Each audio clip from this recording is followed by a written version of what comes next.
For more on the mounting pressure on President Biden is Kristen Hawn, a Democratic strategist with Rokk Solutions. Kristen is a public relations specialist who has worked on Capitol Hill and the White House. Kristen, thank you for joining us.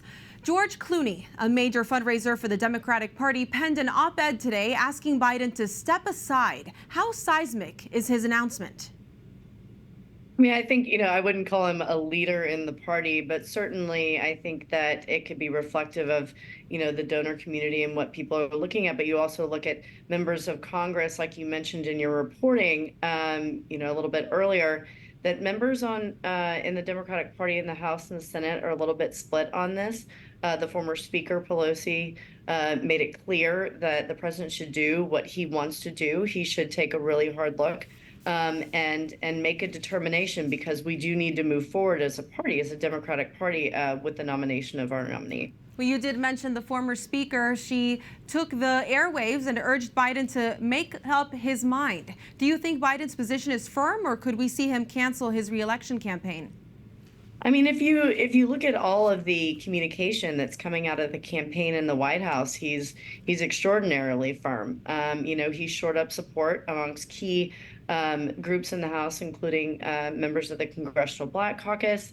And, I think that's significant. So, I think that he's indicated, I think the next couple of days, when members come back to town to Washington, D.C., they're communicating with each other. They're talking, they're communicating with each other about what they're hearing on the ground, what they're hearing from individuals and their constituents back in their states. So I think that that's still unfolding. A lot of these members are still considering, but there has not been that seismic shift on the Hill yet, pressuring the president to step aside. Well, as part of those considerations, Democratic leaders met yesterday in Washington to discuss Biden's future as well. How long will this infighting amongst Democrats last, and how much does it actually benefit Republicans?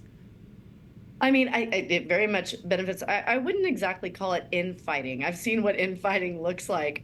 This is more a serious discussion that's going on amongst the leaders, the elected leaders of the party. So, hopefully, we come to a conclusion, like the former speaker said. Again, we need to move forward, one way or another. But yes, certainly the Republicans, I mean, as long as this goes on, we're not talking about, I pointed out right after the debate, all we're talking about is President Biden.